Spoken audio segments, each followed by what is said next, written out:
निर्णय घेणं हे एक असं कौशल्य आहे जे आपलं आयुष्य, आपलं करिअर आणि खरं तर आपलं नशीब घडवतं. आपल्या प्रत्येक कृतीमागे एक निर्णय असतो आणि म्हणूनच हे कौशल्य आपल्या सर्वांसाठी खूप महत्वाचं आहे. चला तर मग यावर जरा सविस्तर बोलूया.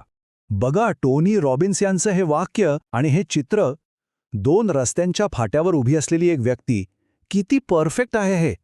हे आपल्याला अगदी स्पष्टपणे दाखवत आहे की प्रत्येक क्षणी घेतलेला निर्णय किती महत्वाचा असतो. बरोबर इथूनच आपल्या आयुष्याला एक नवीन दिशा मिळते. आणि हे ना, अगदी 100% खरं आहे. प्रत्येक निवड, मग ती छोटीशी असो, जसं की सकाळी लवकर उठायचं की नाही, किंवा मोठी असो, जसं की कोणतं करिअर निवडायचं, हे सगळे निर्णय एकत्र येऊन आपल्या आयुष्याचा एक मोठा प्रवाह तयार करतात. चला तर याची व्याख्या नीट समजून घेऊया. निर्णय म्हणजे फक्त काहीतरी निवडणं नाही आहे, तर ती एक विचारपूर्वक केलेली प्रक्रिया आहे. म्हणजे काय, तर यात माहितीचं मूल्यांकन करणं, परिणामांचा विचार करणं आणि मग एका निष्कर्षापर्यंत पोहोचणं, या सगळ्याचा समावेश असतो. सोप्या भाषेत सांगायचं झालं तर अनिश्चिततेला कृतीत बदलण्याची ही एक ताकद आहे.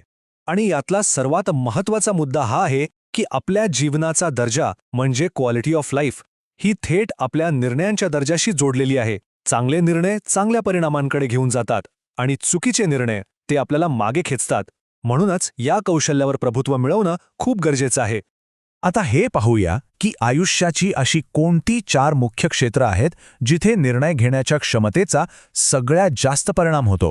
ही अशी क्षेत्र आहेत जिथे आपले निर्णय आपलं यश आणि समाधान निश्चित करतात. जरा विचार करा, वैयक्तिक आयुष्यात योग्य निर्णय आपलं नशीब घडवतात. करिअरमध्ये ते आपल्या प्रगतीला वेग देतात. व्यवसायात नफा वाढवतात आणि राजकारणामध्ये सार्वजनिक कल्याणासाठी ते खूप प्रभावी ठरतात. खरं तर प्रत्येक क्षेत्रात उच्च गुणवत्तेचे निर्णय हेच प्रगतीचं खरं इंजिन आहे. ठीक आहे, तर निर्णय का महत्त्वाचे आहेत हे तर कळलं. पण आता प्रश्न येतो की चांगले निर्णय घ्यायचे कसे. त्यासाठी एक 7 पायऱ्यांची एक संरचित प्रक्रिया आहे. एक फ्रेमवर्क आहे जे वापरून गोंधळ कमी होतो आणि कृती करण्यासाठी एक स्पष्टता येते. नेपोलियनचं हे वाक्य किती खरं आहे, नाही का? निर्णय घेणं हे फक्त एक काम नाही, तर ती एक मौल्यवान आणि शक्तिशाली क्षमता आहे. याच क्षमतेच्या जोरावर जगात मोठमोठी साम्राज्य उभी राहिली आणि कोसळली सुद्धा. ही 7 पायऱ्यांची प्रक्रिया म्हणजे एका नकाशासारखी आहे. पहिली पायरी, नक्की समस्या काय आहे, निर्णय कोणता घ्यायचा आहे हे ओळखा. दुसरी, माहिती गोळा करा. तिसरी, आपल्यासमोर जे काही पर्याय आहेत त्यांचं विश्लेषण करा. चौथी, पुरावे आणि संभाव्य परिणामांची तुलना करा. 5वी, योग्य पर्याय निवडा. 6वी, त्यावर कृती करा. आणि सर्वात महत्त्वाची 7वी पायरी, घेतलेल्या निर्णयाचा आणि त्याच्या परिणामांचा आढावा घ्या. हा मार्ग आपल्याला गोंधळापासून थेट स्पष्टतेकडे घेऊन जातो. आता आपण कसं करायचं यावर बोलूया. प्रक्रिया तर समजली, पण निर्णय घेण्याचं आपलं कौशल्य अधिक धारदार कसं करायचं, त्यासाठी काही महत्त्वाची तत्त्व आहेत. ही 4 सूत्र कायम लक्षात ठेवायला हवीत. पहिलं, रोज छोटे छोटे पण सातत्यपूर्ण निर्णय घ्या.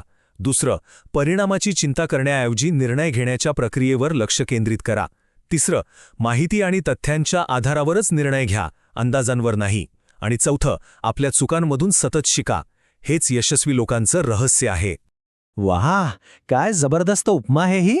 एक योग्य निर्णय धारदार चाकूने कापण्यासारखा असतो, एकदम स्वच्छ आणि सरळ.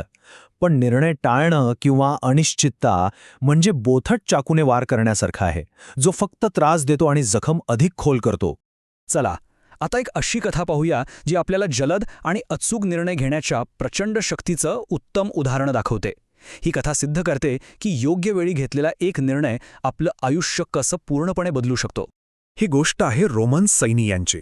एका सामान्य गावातून आलेला एक तरुण, ज्याने आपल्या धाडसी आणि जलद निर्णयांच्या जोरावर स्वतःच्या आयुष्याची दिशाच बदलून टाकली. चला पाहूया, त्याने हे नेमकं कसं केलं. त्यांच्या प्रवासाचा वेग बघा. शाळेत असताना डॉक्टर होण्याचा निर्णय आणि वयाच्या 18व्या वर्षी थेट एम्समध्ये प्रवेश.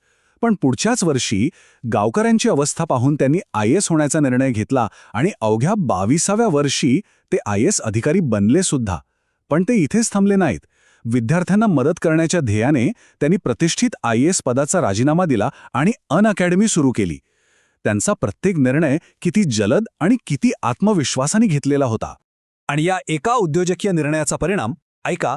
2020 मध्ये त्यांचं वार्षिक उत्पन्न होतं तब्बल 14 कोटी रुपये. हो, 14 कोटी. हा आकडा त्यांच्या एका निर्णयाची ताकद दाखवून देतो.